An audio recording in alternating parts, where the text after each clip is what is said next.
여러분 안녕하십니까. 국민의힘 권정세 의원님 대외협력위원장이시죠.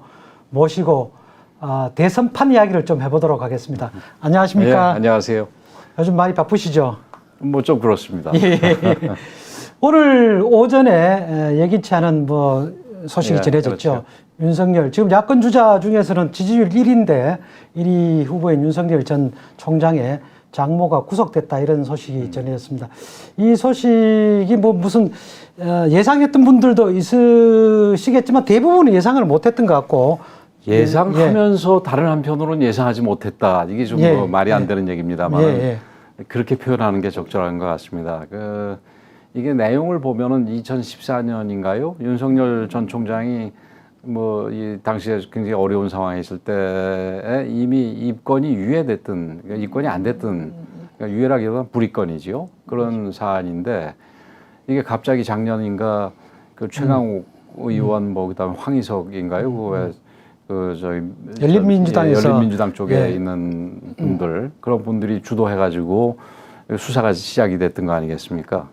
그래서 기소까지 됐고, 지금 사법부는 김명수의 사법부니까 이 사람들이 뭔 짓을 할지 모른다라는 부분은 그런 측면에서는 예상이 됐던 거고, 그다음에 2014년에 이미 불입건이 됐던 사건이라는 점에서는 이런 일이 그래도 설마 있을까 하는 생각이 있을 거고, 그게 두 가지가 같이 있었을 있었죠. 거라고 생각이 됩니다. 지금 말씀하신 대로 수사 시작은 약간 공작적 차원에서 시작한 건 맞습니다. 그렇죠. 열린민주당에서 그렇죠. 그거를 수사를 촉구했고 시작 개시를 하도록 만들었기 때문에 근데 요즘은 공작적 차원에서 시작됐는데, 요즘에 수사기관뿐만이 아니라 사법부도 이게 말씀하신 공작적인 판결도 얼마든지 지금 생각할 수 있는 상황이 되어버려 가지고 전반적으로 볼 때 제가 생각을 할 때는 이 많은 분들이 걱정을 하고 있습니다만은 그 부정적인 영향이 전혀 없다고는 할 수 없더라도 상당히 제한적일 것이다. 이제 우리 국민들도 이제 현명하게 판단을 할 줄 안다.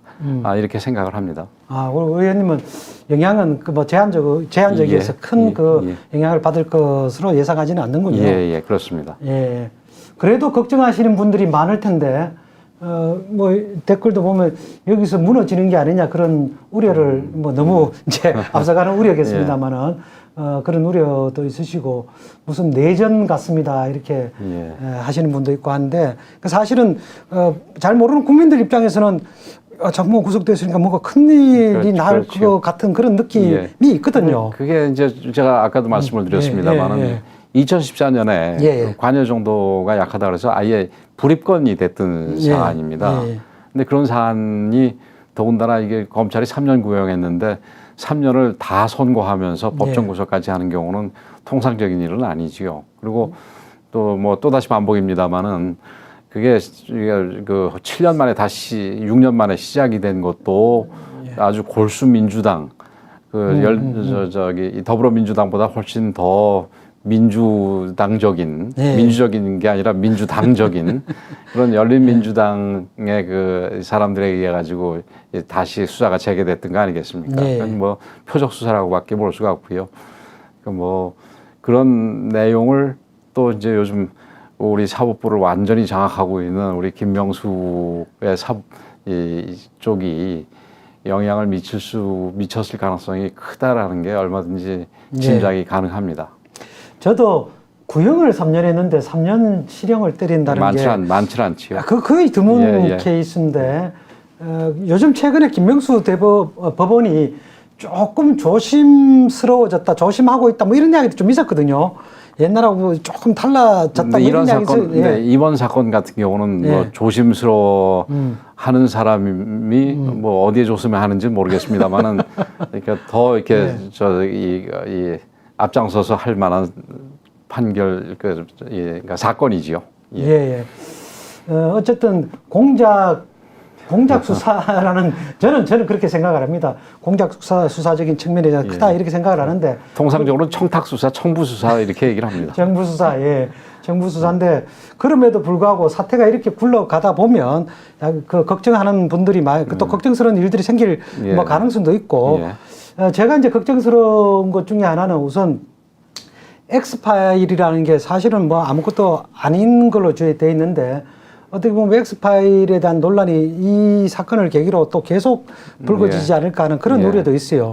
그건 어떻게 생각을 하세요? 엑스파일이 뭐 제가 그 엑스파일에 대해서 다 본 건 아닙니다만은 뭐 그 버전이 여러 개 있어가지고 일부를 그냥 그 이제 소송 상대방이 만들었다는 그 부분은 뭐 스킵 봤고 나머지는 제목만 봤는데 엑스파일이 뭐 저야 뭐 다 뭐 구하진 못했더라도 구해서 본 사람들이 많았을 거 아니겠습니까? 특히 지금 여당 입장에서는 훨씬 더 그 용이하게 구했을 텐데 그 내용들이 거의 등장이 안 되고 그 뭐 엑스파일이 있다 이런 얘기만 되지 않습니까? 그 엑스파일의 존재 자체만 얘기가 되는데 그런 얘기는 엑스파일이 별게 아니다라는 얘기랑 저는 그 일맥상통한다 봅니다. 그 추미애 전 장관이 장관 재직 시절부터 그 윤석열 전 총장을 쫓아내려고 얼마나 애를 썼습니까? 뭐 별짓을 다 했는데 그 당시에 엑스파일에 그 내용들 중에서 문제가 될 만한 게 있었으면은 그 무리하게 징계 청구를 할 게 아니라 바로 그런 걸로 수사를 시켰겠지요.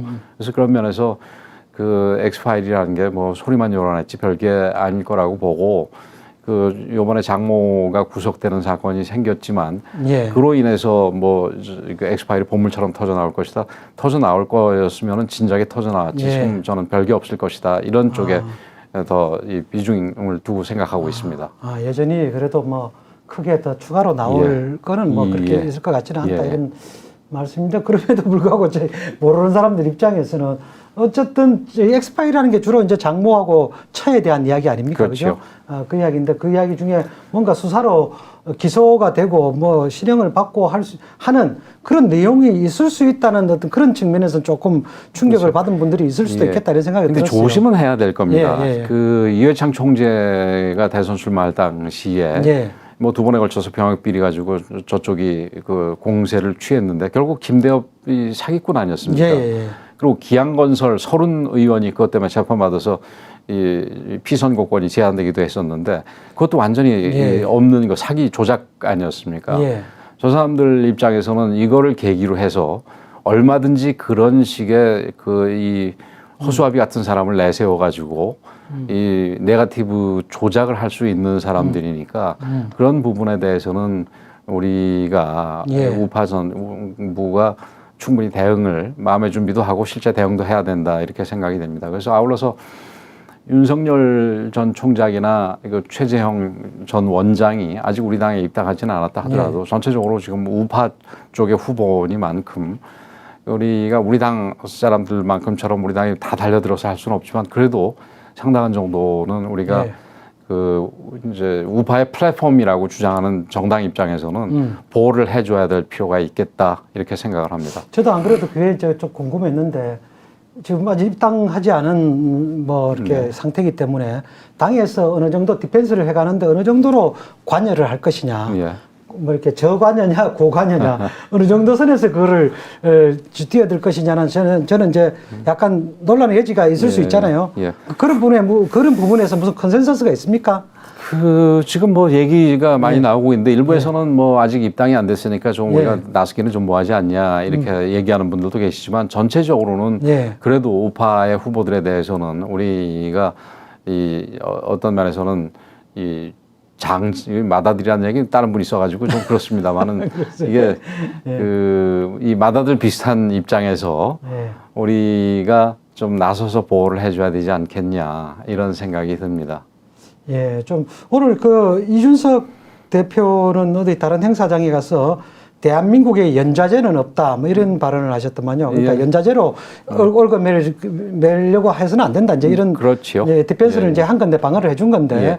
뭐 그런 류의 이제 의원들이나 당에서 이제 사실은 장모가 무슨 일을 하고 다니시는지 그거 어떻게 다 알겠습니까? 더군다나 공직에 뭐 또 한순간도 윤석열 총장이 이 최근에 공직 생활하면서 그 바람 잘 날이 없었지 않습니까? 쉽게 얘기해서 그런 상황에서 장모가 뭐 하고 다니는지 뭐를 다 이렇게 체크할 수도 없고 막을 수도 없고 그런 거 아니겠습니까? 그래서 그런 면에서 뭐더라도 현실적으로도 그 연좌제성 비난을 할 수가 없고 법적으로도 이준석 대표 얘기했듯이 연좌제는 해서는 안 되지요. 그럼에도 불구하고 더 걱정되는 측면이 있으니까 조금 더 말씀을 좀 그래서 그럼에도 불구하고 그래서 사람들이 그래도 연결이 될 수가 있는데 또 그 연결되는 부분도 방금 말씀드렸듯이 이거는 이 뭐 우리 사회자께서는 공작적 얘기하시고 저는 청부 수사 비슷하게 청탁 수사 비슷하게 이루어진 것인데다가 지금 사법부도 정말 객관적이고 중립적이라고 보여지지 않고 볼 수가 없기 때문에 그 효과가 제한적일 것이다. 그러니까 그렇게 생각을 그런 합니다. 입장이시죠. 이번 사건이 근데 이제 저도 뭐 저 구체적으로 디테일하게는 저는 뭐 잘 살펴보진 않았는데 결혼 전 사건일 거다 이래서 막연하게 생각을 했는데 이번 사건은 그렇지는 않더라고요. 결혼 이후에 이제 벌어지는 현상이어서 그렇게 되면 후보한테 조금 일정 정도 영향을 미칠 그 여지는 없겠습니까? 결혼 뭐 어떤 면에서 결혼 전 사건이라 하더라도 우리에서 그 심정적으로 연결이 되는 거는 뭐 크게 차이가 없을 거고요. 그 사건 내용이 어떤 거냐 이거가 중요할 텐데 아까 말씀드렸듯이 그 좀 수사부터 시작해서 재판 결과까지 다 좀 우리가 의문부호를 찍어둘 수밖에 없는 그런 내용이라는 점하고 그다음에 이제 또 그 우리가 냉정하게 생각을 해서 이게 무슨 그냥 뭉뚱그려서 이렇게 주변에 나쁜 사람이 있으니까 나쁜 사람 아니냐 이런 게 아니라 연좌제를 우리가 끄는 취지를 생각을 해서 장모는 장모고 본인은 본인이고 이렇게 생각해 주는 게 옳은 것 같습니다. 예. 사실은 지금 이제 선거 때마다 이제 주요 야당 후보에 대해서 수사를 통해서 자꾸 흔들잖아요. 우리 역대 이제 과거 사례를 보면. 근데 본인이, 그러니까 후보자 본인이 무슨 뭐 죄를 지은 거에 대해서는 뭐 수사를 하더라도 어떻게 할 수는 없겠습니다만은 가족이라든가 반계 여러 가지 딴 거를 괜히 뭐 그동안에 가만히 있다가 대선 직전 돼서 막 수사를 하고 하는 이런 거는 대단히 참 비열한 행동이죠. 비열하죠. 그러니까 정상적이지 않은 행동인데 그런 건 어떻게 막을 방법이 없습니까? 그래서 그거는 결국 사람이 해야 되는 건데요. 그런 면에서 YS가 옛날에 97년인가요? 97년에 그 대선 직전에 DJ한테 20만 불 뭐 수수했다, 뭐 그다음 또 노태우 정부에서 갖다 줬다, 뭐 이런 그 의혹이 터졌습니다. 근데 그런 부분에 대해서 대선까지 수사하지 말라 그 지시를 했던 적이 있었거든요. 그거는 해당 본인 이야기인데도 본인하고 연루된 건데도 그랬죠. 본인하고 연루된 건데도 그렇게 했던 거가 그래서 참 YS가 그런 면에서 참 그 비판받는 부분도 있지만 대단하다 생각을 하고 그래서 그런 정신이 계속 이어져야 될 거라고 생각을 합니다. 더군다나 본인도 아니고 그 주변 그 반개 가족들을 갖다가 털어가지고 본인한테 어떤 타격을 주려 하는 거는 그건 아주 비열한 태도입니다. 그래서 그런 거를 이 정부가 그 생각을 하고 있다면은 그런 거는 좀 우리 정치 발전을 위해서도 안 하셨으면 좋겠다라는 말씀을 먼저 꼭 드리고 싶습니다. 아니 뭐 지금 갑자기 그 말씀하시니까 윤석열 총장이 오늘 오전에 김영삼 도서관을 방문을 하셨더만 완전 YS 이야기를 하고 있는데 그 뭐 공교롭게 그런 뭐 그렇게 된 것 같습니다. 또 하나 제 이제 사실은 궁금한 거가 궁금하다기보다 오늘 윤석열 전 총장이 메시지를 냈는데 저는 메시지 대응이 잘 됐는가 하는 문제에 대해서 조금 고민이 좀 있어요. 누구나 법 적용에는 예외가 없다 이제 이런 메시지를 냈는데 그거는 약간 이제 뭐라고 할까 검사로서의 메시지 같아요. 검사 내지 검찰총장의 정치인으로서의 메시지로서는 이게 물론 추가적인 메시지가 뭐 나올 수 있겠죠. 1차 메시지가 정치인의 메시지로는 좀 부족한 게 아닌가 하는 그런 생각이 들었는데 어떻게 보셨어요? 글쎄요, 뭐 조금 더 나올 줄 알았는데 저도 보니까 아예 변호인한테 대응을 맡겨버리든지 그랬는데 그 취지는 두 가지일 겁니다. 뭐 만약에 자기 장모가 잘못해서 처벌받아야 되는 거 마땅하다. 그리고 또 한편으로는 법 적용에 예외가 없다라는 얘기는 야당 이 후보의 후보 가능성이 있는 예상 후보의 가족이라 해서 이 법적으로 어떻게 더 탄압을 받거나 불이익을 받거나 이러면 안 된다 이런 메시지도 은연중에 들어가 있다고 볼 수 있지 않을까요? 그럼에도 불구하고 저는 이제 우선은 정치인이라면 그리고 그저 송구하다는 이야기는 저는 먼저 해야 된다고 생각을 해요. 그게 이제 공작이든 뭐 탄압이든 뭐가 됐든 간에 어쨌든 간에 뭐 이렇게 뭐 이렇게 논란이 되는 측면이 있기 때문에 송구하다. 그러면서 그 다음에 이제 본인 이야기를 하는 그런 방식으로 가야 되는 거 아닌가. 근데 갑자기 그렇게 될 경우에는 예. 본인들은 그 뭐 제가 듣고 있게 간접적으로 듣고 있기에는 이 부분에 대해서는 사실은 그렇게 걱정을 하지 않았던 부분인데 예. 이게 이런 식의 일이 터지니까 예. 그 속으로는 이게 이 판결에 대해서 인정할 수 없기 때문에 예. 그런 면에서 그리고 수사 시작한 것 자체도 도저히 인정할 수 없기 때문에 예. 뭐 송구하다라는 말씀은 사실은 어쨌든 무리를 일으켜서 송구하다 이런 거 아니겠습니까? 예, 예. 근데 무리를 일으킨 거가 저쪽에서 일으킨 거지 이게 우리는 정말 억울하다 이런 예. 차원이니까 아마 그런 말을 빼지 않았나 이런 생각도 해봅니다. 뭐 어디까지나 이거는 개인적인 생각입니다. 그렇죠. 예. 그래서 뭐 저도 원래 이제 한간에 그런 이야기도 있었습니다. 이제 출마 선언이 늦어지는 게 이 장모 관련된 재판 때문에 좀 늦어지고 있다 뭐 이런 이야기는 있었어요. 네. 그런 이야기는 있었는데 지금 출마 선언하고 좀 3일 뒤에 재판에서 상당히 예상 밖에 큰 이제 결과가 이렇게 나온 그런 상황입니다. 그거는 아닌 것 같고요. 예. 출마 선언 자체는 이제 그 뭐 여러 가지 준비를 그 하느라고 좀 늦어지지 않았나 이렇게 생각이 됩니다. 출마 선언하는 순간부터 이제 돌아다녀야 될 거 아니겠습니까? 예, 예. 실제로 제가 어디 갔는지 뭐 하나하나 다 따져보진 않았습니다. 보니까 울산에도 가고 예. 오늘도 뭐 YS 기념관도 가고 또 어디 또 다니고 있겠죠. 예.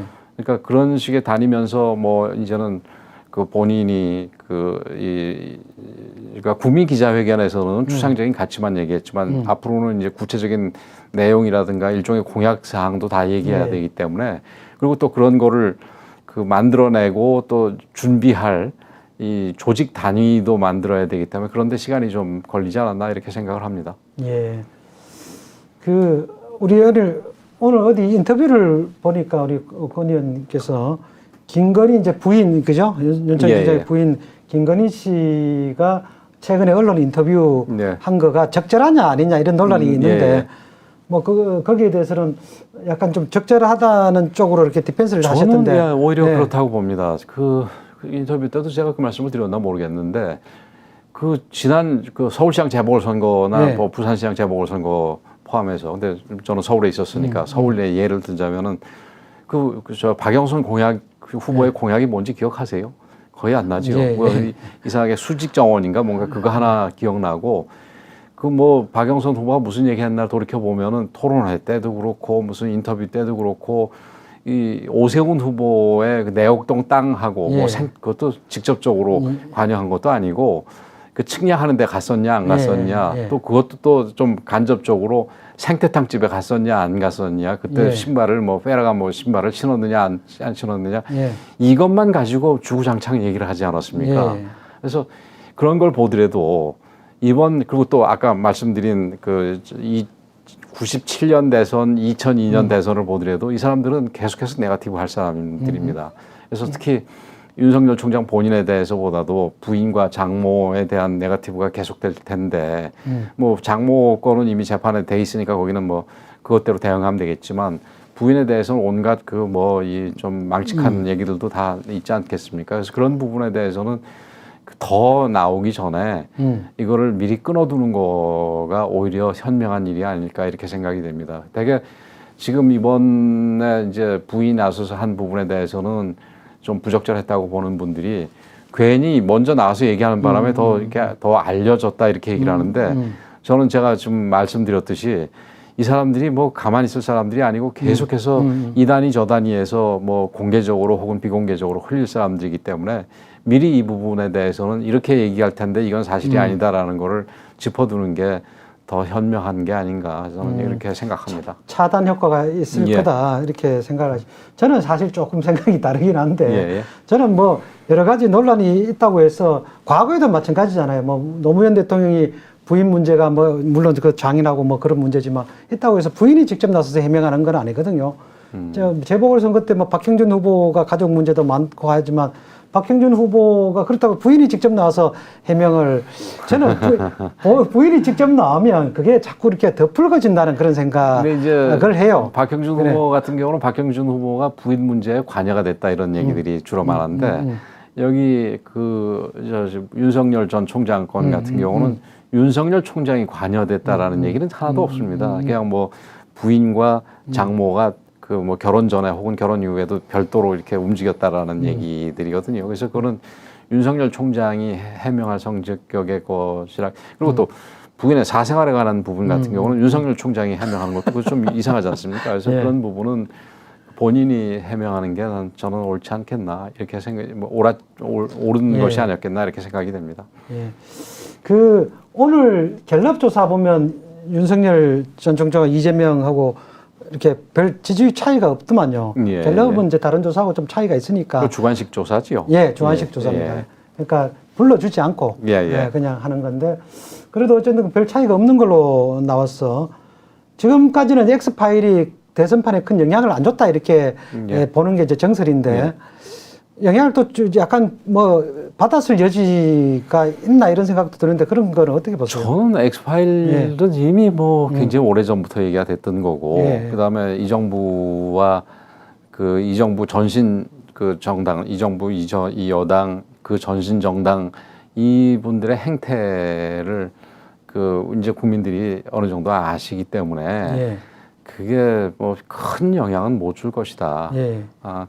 그리고 지금 이 장모 사건 같은 경우도 이제 구체적으로 지금 이 사건이 어떻게 시작이 됐으며 뭐 이런 거에 대해서 좀 더 아시면은 이것도 마찬가지로 효과가 뭐 이렇게 좋은 효과는 없겠지요. 그러나 부정적인 효과는 상당히 제한적일 것이다 이렇게 봅니다. 예.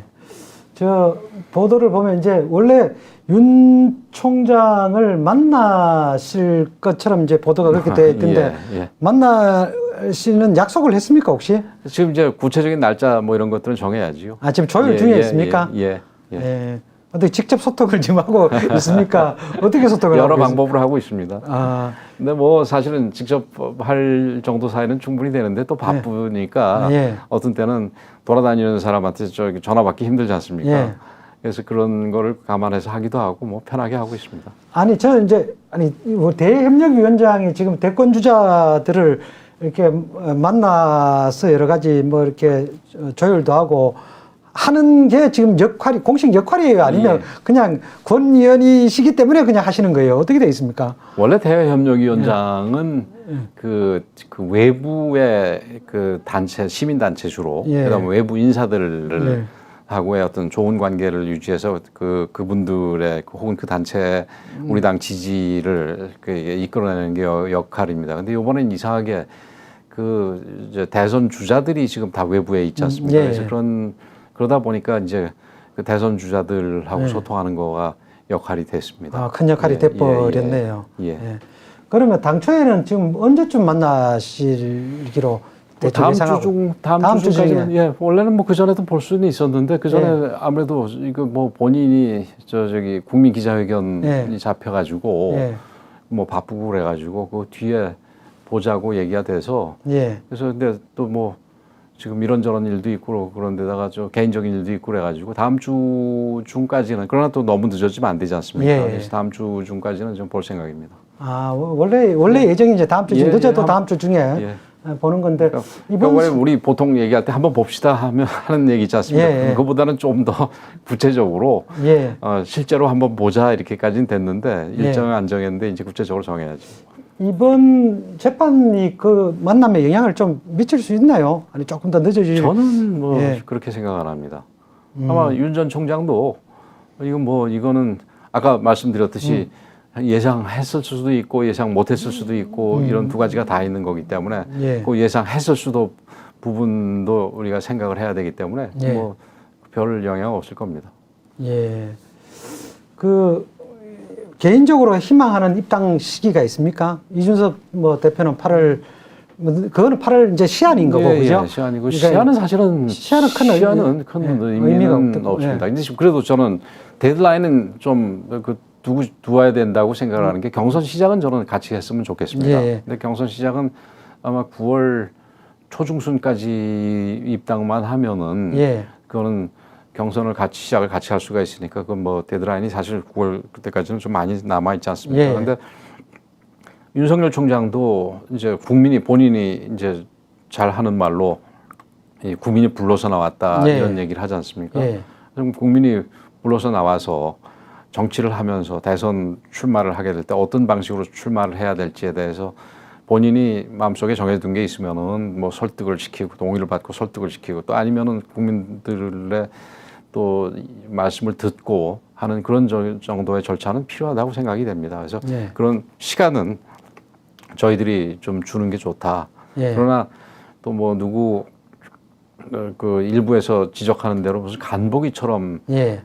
이 분위기가 이상하게 흘러갈 수도 있는 만큼 예. 그 여론의 흐름을 잘 봐서 예. 충분히 어느 정도 이 국민들의 의견을 들었다 싶으면은 예. 들어오는 게 좋지 않겠나 이렇게 생각이 됩니다. 이건 뭐 들어오는 걸 전제로 해서 하는 얘기인데 예. 저는 그 윤 총장과 윤 총장 측이 현명하다면은 들어올 수밖에 없다고 생각을 합니다. 예. 그 어떤 뭐 구체적으로 얘기하면 김종인 전 비대위원장 같은 경우는 제3지대 예. 얘기를 하지 않았습니까? 예. 근데 우리 정치 상황에서 제3지대는 저는 없다고 생각을 합니다. 윤 총장 쪽이 여전히 제3지대의 미련을 갖고 있을까요? 글쎄요, 그럴 여지도 좀 있다고 보세요, 근데. 뭐 그냥 본인이? 예. 그 경우의 수가 뭐가 있냐 할 때 이거가 예. 있다 이런 정도로 생각이지. 예. 그럼 그거를 우리가 그 제3지대 안을 택할 거냐 이런 부분에 있어서는 가능성을 굉장히 아마 그쪽에서도 예. 스스로도 굉장히 낮게 보거나 거의 없게 보고 있을 겁니다. 예. 그러면 입당을 빠르면 빠를수록 좋다. 꼭 이런 입장은 아니시네요. 조금 그렇죠. 시간은 좀 가져도 그렇죠. 된다. 너무 늦지 않을 정도까지. 아까 말씀드렸듯이 예, 예. 국민들하고 예. 접촉 과정에서 의견도 들어보고 예. 이런 거를 그 좀 시간을 줄 필요는 있다 이렇게 생각을 합니다. 그래 되면 뭐 다음 주에 만나시면 7월 달 중에 뭐 들어오기는 어려울 것 같고 이제 8월 달에 들어오느냐 마느냐 뭐 이런 문제 아니겠습니까? 그죠? 예. 근데 그런 와중에 또 이런 가족의 어떤 문제들도 있고 하니까 그 동안은 뭐 윤 총장 본인이 개인이 여러 가지를 디펜스 하면서 이렇게 갈 수밖에 없는 그런 상황이라고 봐야 되겠네요. 그 중간에 그 개인이 주로 디펜스를 해야 되겠지만 예, 예. 아까 말씀드렸듯이 예, 예. 그게 우리가 이 우파의 맏아들로서 예. 우파의 뭐 그러니까 제일 큰 기둥으로서 예, 예. 맏아들 빼고 그냥 큰 기둥으로 하지요. 큰 기둥으로서 그 이 우파에 속해 있는 예. 여러 후보들이 어려움을 겪고 있는 경우에는 큰 기둥으로서 좀 같이 도와주고 좀 보호해주고 그럴 필요는 있다 이렇게 생각을 합니다. 예.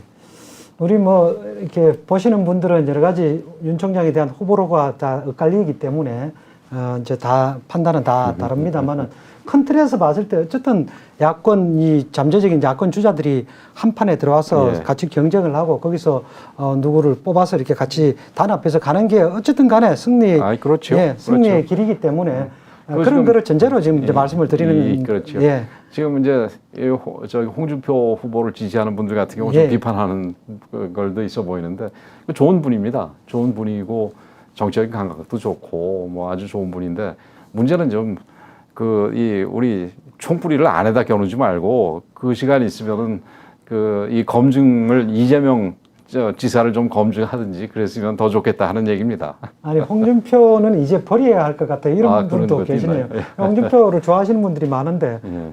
저도 댓글 저런 분도 계신데 아니 그 말씀 나오셨으니까 며칠 전에 홍준표 저 의원을 겨냥해서 이렇게 남 욕해서 잘 되는 꼴을 못 봤다. 왜 이렇게 강하게 홍준표 의원을 이렇게 그냥 좀 그렇게 하셨어요? 있는 얘기 아닙니까? 뭐 강하다기보다는 예. 남 욕만 해서 잘 되는 꼴 못 봤다. 이건 뭐 우리가 이거 뭐라 그러나요? 속담이라 그럴까요? 그런 얘기인데 지금 내부 총질을 하는 거를 좀 줄였으면 좋겠다. 예. 그리고 그게 정말 걱정해서 하는 얘기인지 뭔지 구분이 안 될 정도의 그 검증은 그런 검증이 아니다 이런 생각을 드리고. 근데 제가 생각을 할 때 이게 이제 우리 내부에서 그 경쟁이 뭐 윤석열 총장이나 최재형 원장이 이제 구체적으로 저기 입당을 하든 안 하든 그 경쟁이 좀 이게 심해지면은 서로 이 검증을 빙자한 비판들이 생기게 됩니다. 그래서 이 부분을 어떻게 좀 우리가 미리 예방을 하고 좀 줄이느냐 이런 거를 우리 당이 지금 고민을 해야 될 부분인데 그래서 사실은 제가 전당대 대표로 나섰다가 중간에 그만뒀습니다만은 그건 처음에 나갈 때 생각했던 부분이 일종의 검증위원회를 미리 두자라는 부분입니다. 그래서 이준석 대표한테는 제가 그 아이디어를 줬는데 그러니까 아무래도 당사자들끼리 검증을 하다 보면은 이게 검증이 격하게 되고 그게 비난성으로 흐를 가능성이 있습니다. 그래서 예. 그 제목은 뭐 검증위원회가 됐건 뭐가 됐건 그 둬가지고 거기서 우리 그 내부에서 주자들끼리 검증하고 싶은 부분을 다 글로 던져주고 그 다음에 거기서 그 내부에서 이 검증위원회를 우리가 칭한다면 거기 위원들이 그걸 그러니까 대상이 된 본인하고 얘기를 해가지고 해명을 듣고 해명이 안 되면은 그 부분에 대해서는 또 밝히고 이렇게 하고 또 그게 부수적으로 여당에서 그 뭐 지금 송영길이 그 대표가 차곡차곡 쌓아놨다 그러는데 그거 뭐 하나씩 둘씩 풀 거 아니겠습니까? 예. 뭐 이런 저런 형태로 이런 부분에 대해서도 우리 후보들을 보호한다는 차원에서 그런 위원회에서 그런 어떤 방어 역할을 해주면은 우리 훨씬 도움이 될 수가 있다. 특히 과거의 대선과 달리 이번 대선에 나서는 후보들이 준비가 조금 과거 후보들보다 좀 덜 되지 않았습니까? 미흡하죠. 예를 들어서 예. 이회창 후보나 아니면은 이명박 후보, 박근혜 후보 같은 경우는 각자의 팀들이 있어가지고 혹은 당에서 전체가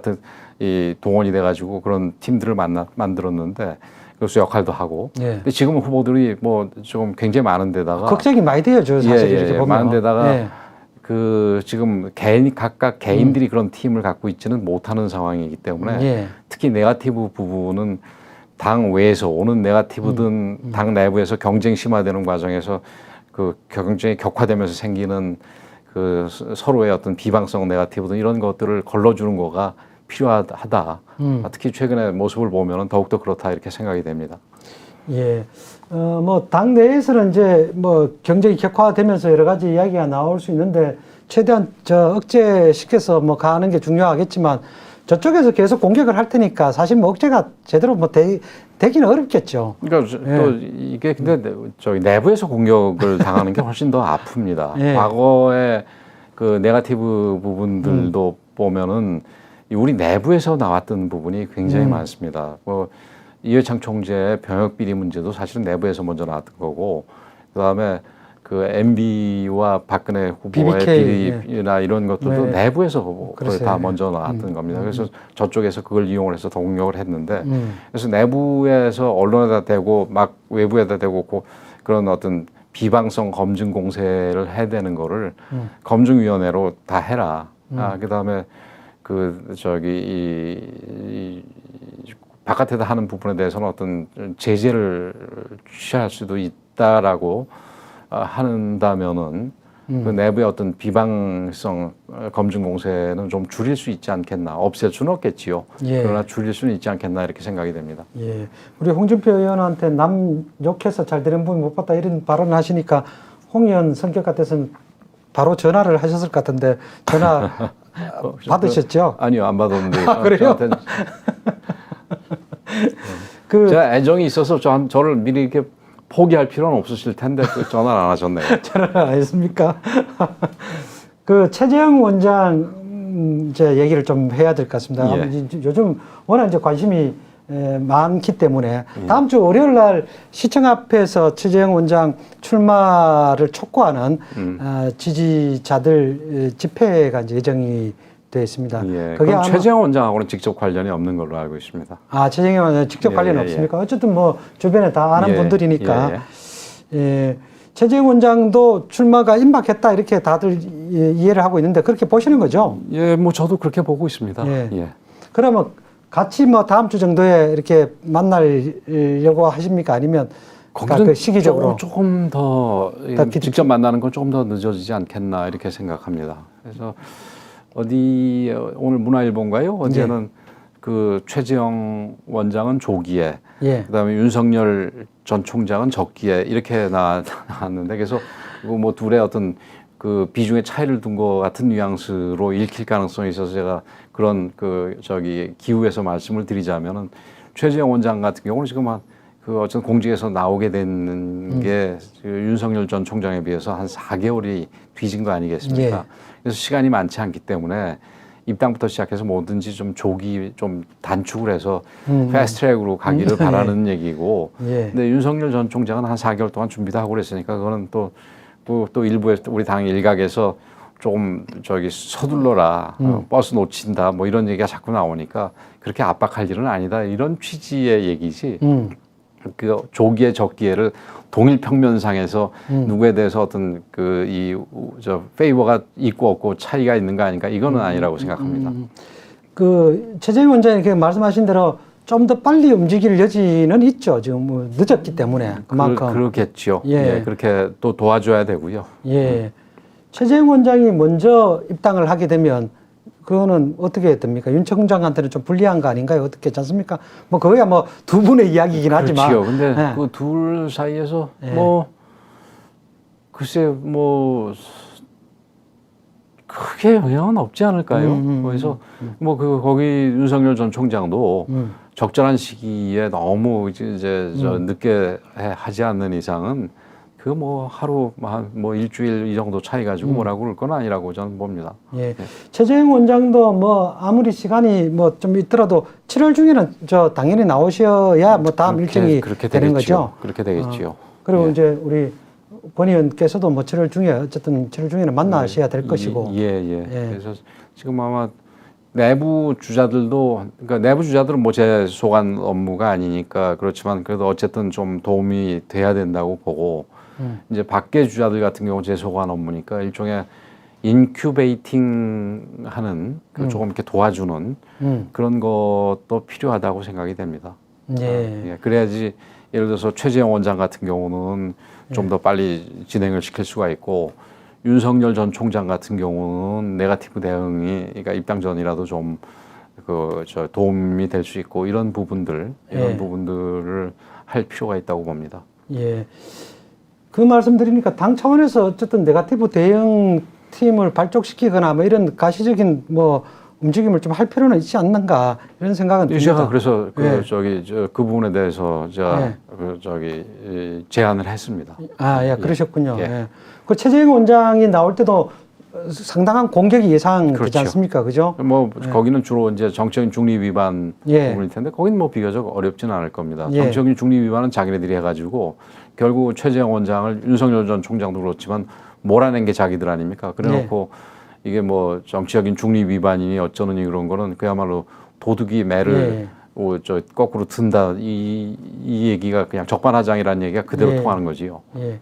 지금 인큐베이팅 말씀을 하셨는데 윤석열 총장은 어쨌든 그래도 4개월이라도 시간을 갖고 또 뭐 여러 가지 평가가 엇갈립니다만은 팀이라도 지금 구성돼 있는데 최재형 원장은 아직 그런 게 전혀 드러나 있지는 않기 때문에 인큐베이팅이 필요하면 지금 최재형 원장이 더 필요할 텐데. 그렇죠. 말 그대로 제로 베이스에서 지금 시작하고 있으니까 그 인큐베이팅 작업은 그것도 저 혼자 할 수 있는 건 아니고 우리 당하고 그 좀 얘기를 하거나 그래서 좀 해줘야 될 필요는 분명히 있다고 봅니다. 예. 그 언론 인터뷰를 보니까 최재형 원장과는 어떻게 소통하고 계시냐고 했더니 간접 소통하고 있다 이렇게 어디 이런저런 방식으로 하고 있습니다. 간접 소통 직접도 하고 간접도 하고 하시는 거겠죠. 뭐 제가 이런저런 방식으로 하고 있다는 얘기만 드리겠습니다. 최 원장이 2년 선배인가요? 2년 선배. 2년 선배. 같은 학회를 했어도 그 아마 윤 전 총장하고 최 전 원장하고는 그러니까 4년 차이가 되니까 그 사실 딱 가운데시네요. 잘 모르고.